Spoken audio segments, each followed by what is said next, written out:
bousculé en série hier, Jean.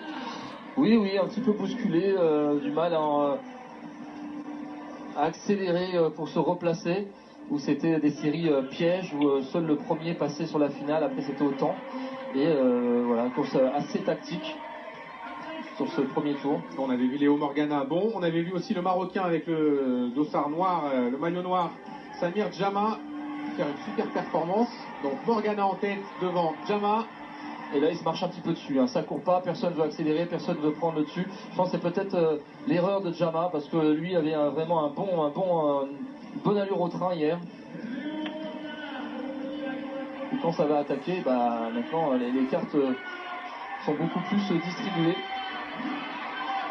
Et c'est le Clermontois, Johan Seroc, qui se dit pourquoi pas, moi à domicile aller chercher quelque chose.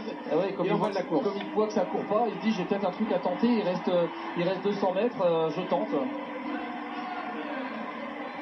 Et il reste un tour et demi. Maintenant l'accélération de Brice Leroy, où elle est puissante, tranchante cette accélération. Ouais, exactement, il reste en effet un peu plus que 200 mètres. Et Brice Leroy a bien senti le coup qu'il fallait se placer, il fallait accélérer fort avant la cloche. Et sa vitesse, c'était lui le plus rapide sur 200 mètres. C'est le sprinter du groupe, on va dire.